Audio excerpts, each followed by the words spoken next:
Hello guys, welcome back to my channel.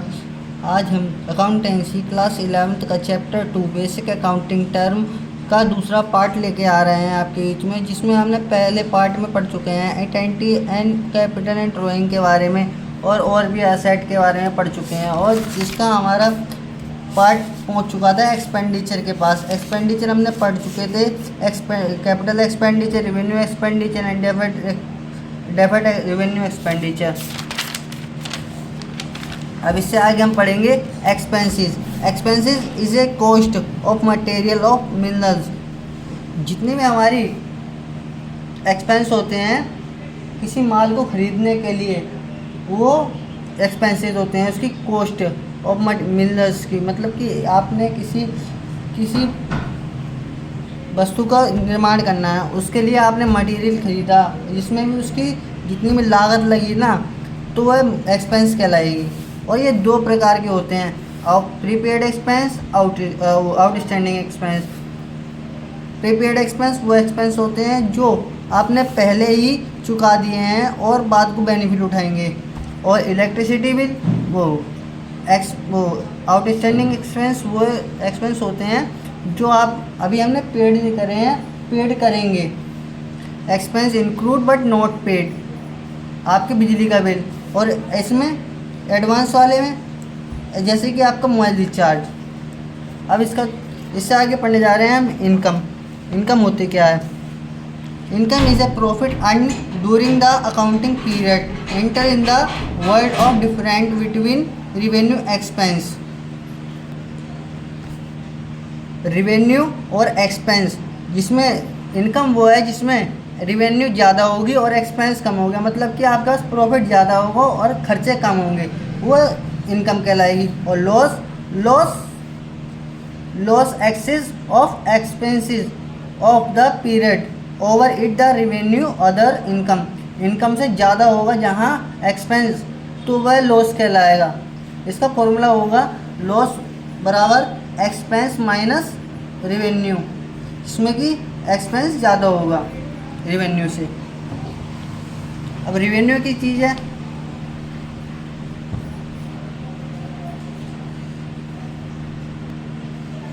Revenue gross inflow cash receive and receivable and other consider in the normal course of the business.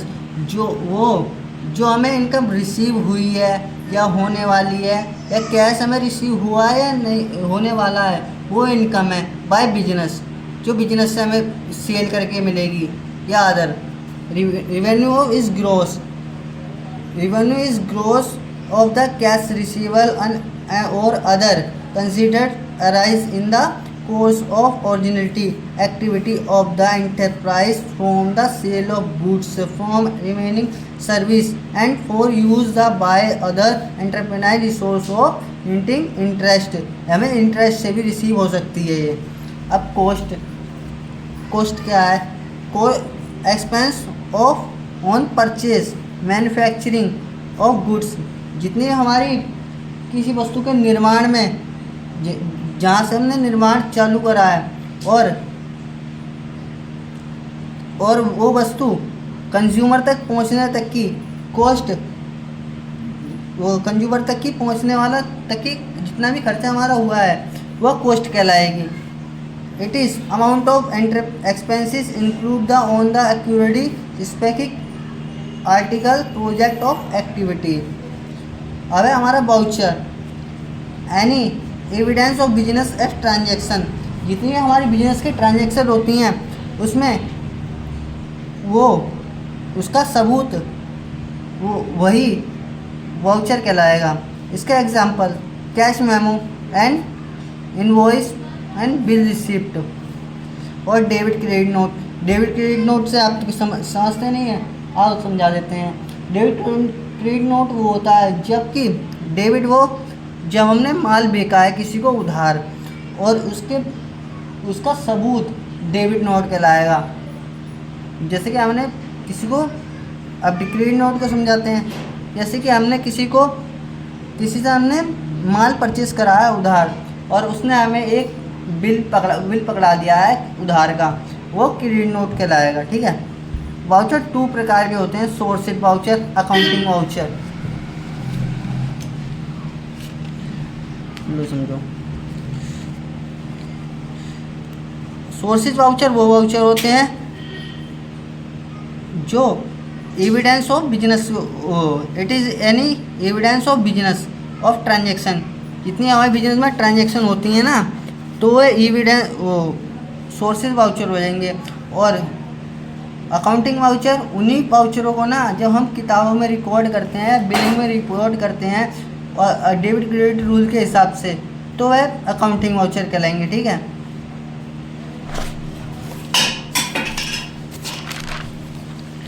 अब bad debts पे आते हैं। Bad debts होते क्या हैं? Bad debt is a amount of owed the business that the return of because has been not recover. जो हमने किसी को उधार, किसी बंदे को हमने उधार बेचा है, डेबिटर को, तो उसने पैसा नहीं चुकाया है, तो जितनी भी अमाउंट होगी ना वो बैड डेट में रिकॉर्ड होगी। ठीक है, it is the debit side में रिकॉर्ड होगी है, पीएल साइड में। Balance sheet, it is statement of financial position of the individual enterprise giving the date of existing asset and liabilities of capital reserve and account and other account balance at the receivable book. वो balance sheet वो होती है जो business की position को दर्शाती है, जिसके अंदर असेट, लायबिलिटी, कैपिटल, रिजर्व और भी चीज़ आती हैं, जिसको ऊपर जो 31 मार्च को दर्शाई जाती है साल के एंड में। ठीक है, इधर इसका फॉर्मेट ऐसा होता है, इधर लायबिलिटी, इधर असेट। ठीक है, अब बुक वैल्यू, और बुक वैल्यू क्या होती है? It is amount which the item appear in the book account financial statement. मतलब कि किसी वस्तु की बुक वैल्यू है 80,000 और बुक में उसकी वैल्यू बढ़ गई है 1,00,000 हो गई है, तो उसकी बुक वैल्यू मानी जाएगी ना, वो 80,000 मानी जाएगी। जब मैं जैसे कि आपने 10,000 का फ़ोन ख़रीदा तो वह उसकी वैल्यू बढ़ के 12,000 हो गई, तो आपकी अकाउंटिंग बुक में ना तो वो 80,000 की रिकॉर्ड होएगी। जैसे कि मशीनरी, इसकी वैल्यू बढ़ गई है 1,00,000 और इसकी बुक वैल्यू थी 80,000, हमने खरीदी 80,000 की, तो इसकी वैल्यू यही रहेगी, ये रिकॉर्ड नहीं होगी। देखो, अब हम जानेंगे बुक ऑफ अकाउंट क्या होता है।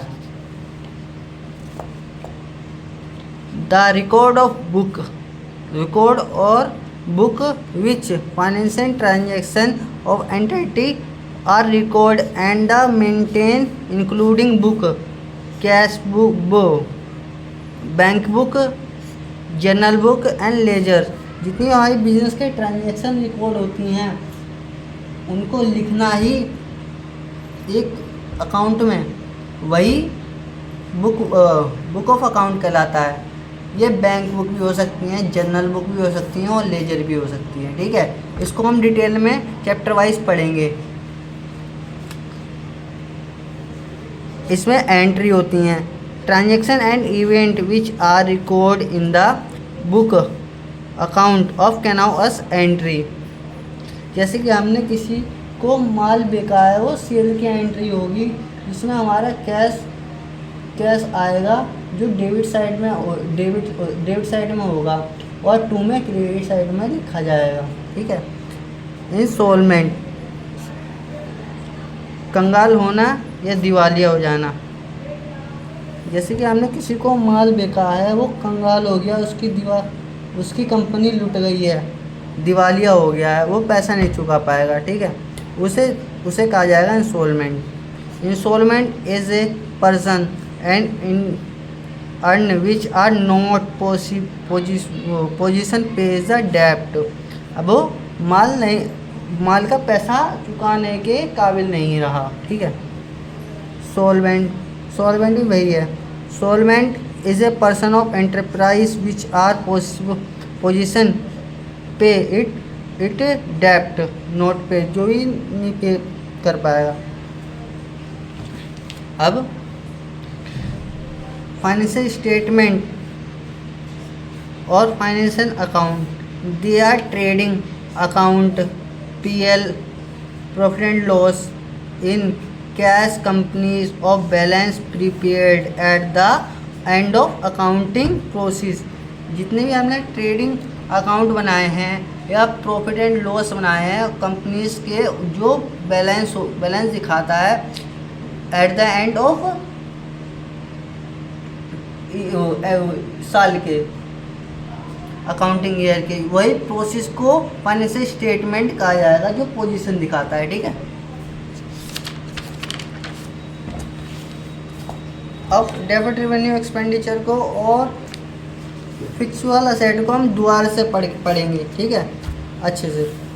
Debit revenue expenditure revenue expenditure nature but button of charge in the more accounting period because enter the benefit expense of occurring the more than financial year. जो ये एक्सपेंस होता है जो एक साल के लिए नहीं होता मगर कई साल के लिए होता है। ठीक है, जैसे कि जिसे हमें एक साल चार्ज नहीं कराया जाता है, टुकड़ों टुकड़ों में चार्ज कराया जाता है, मगर एक बार में पे किया जाता है।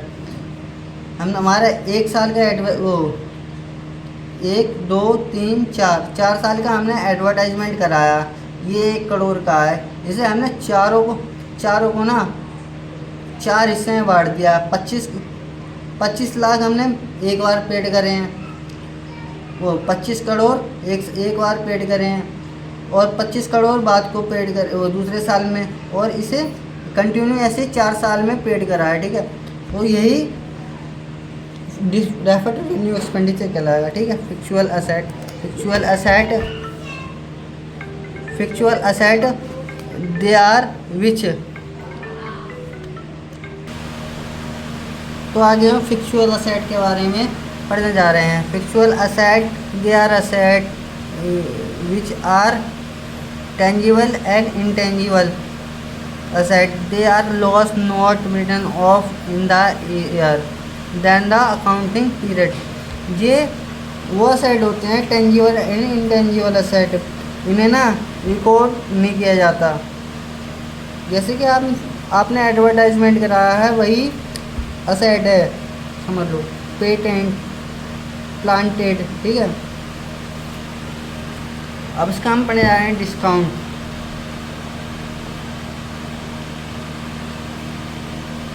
डिस्काउंट।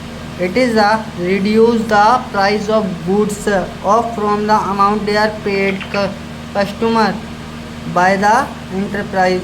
ये वो डिस्काउंट होता है जो गुड्स की प्राइस को रिड्यूस करता है, जो एक दुकान एंटरप्राइज द्वारा दिया जाता है। Discount allowed with trade discount and cash discount, दो टाइप्स के होते हैं, trade discount and cash discount. Reduce allow the value of goods and sold. जब हम गुड्स सोल्ड करते हैं ना तो हम एंटरप्राइज ना आपको 10%, 15%, 20% का डिस्काउंट देगा। जैसे कि आप किसी सब्जेक्ट के अकाउंटेंसी बुक खरीदने गए, वो 600 की है बुक, उसने 10% का डिस्काउंट दिया तो आपको 10% का डिस्काउंट 60 रुपये पड़ा, तो वह कैश डिस्काउंट हो गया। अगर आपने उसे कहा भैया 10-20 रुपये का और डिस्काउंट दे दो अलग से, तो वह कैश डिस्काउंट होएगा। ठीक है, कैश डिस्काउंट अमाउंट पेबल और the receiver due to timely payment. ठीक है, परचेज से आगे पड़ जाए। Purchase of goods of resale raw material of manufacturing goods, the item purchase including both cash and credit purchase.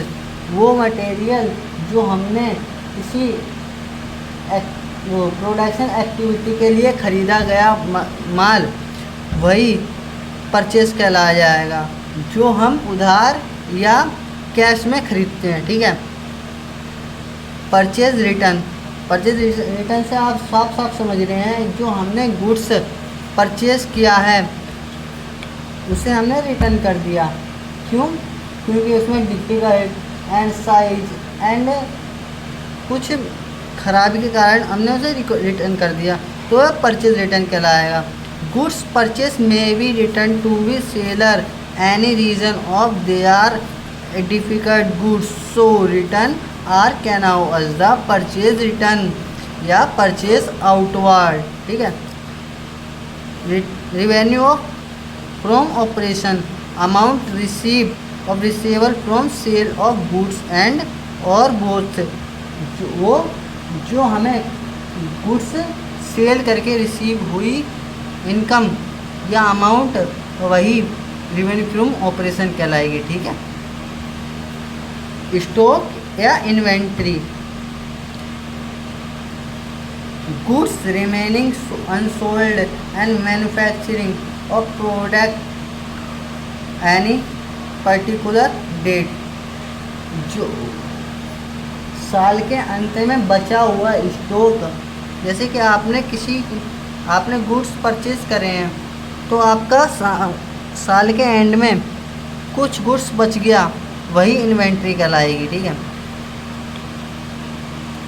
Stock are inventory in cash and trading account, cash of trading account coming stock of goods remaining unsold,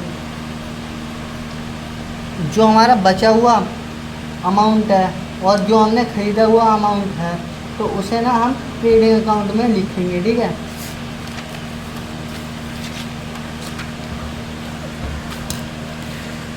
stock और inventory raw material, it is company the raw material use the manufacturing goods of language long using. आप समझ गए, जो company manufacturing या product activity में use कराया जाने वाला माल, यह वही रॉ मटेरियल कहलाएगा। ठीक है। Work in progress, it is stock process of the beginning of finish it, जितनी हमारी एक्टिविटी हो रही है ना, प्रोडक्शन एक्टिविटी, उसमें शुरू से लेके अंत तक की जितनी भी एक्टिविटी हुई उसे वर्किंग प्रोग्रेस कहेंगे। Example, that the party finish it good, साल का बचा हुआ लास्ट का good. It is value any aggregate of cost of raw material use, cost of labour, other production and powerful etc। हमने साल का बचा हुआ गुड्स यूज़ करा, of cost of raw material use करी है, of labour production cost and electricity का bill paid करा है। उसमें जितनी हमारी एक्टिविटी हो रही है ना इस प्रोडक्शन एक्टिविटी में, वही वर्किंग प्रोग्रेस कहलाएगा। ठीक है। और rebate offer the allowed the sale of companies in past, साल का पुराना माल बेचना ही और डिस्काउंट पे, उसे रीवेट कहलाएंगे। इसको समझते हैं कि it is allowed of the reason other than the which are trade discount and are allowed. जितने हमारा बचा हुआ माल होता है, डिफ़िकल्ट माल होता है, उसको सस्ते दामों पर बेचना ही रीवेट कहलाएगा। ठीक है। ये डिस्काउंट होता है, ये लॉस होता है। ठीक है। अगर आपको हमारी वीडियो पसंद आ रही है तो इसको लाइक करें, कमेंट करें और इसको वीडियो शेयर करें और हमारा सपोर्ट करें, जिससे कि हम आने वाले दिनों में आपके लिए अच्छी से अच्छी वीडियो लाएं और आपको मदद करें और आपको पढ़ने में आसानी हो। ठीक है। तो thank you my watch video.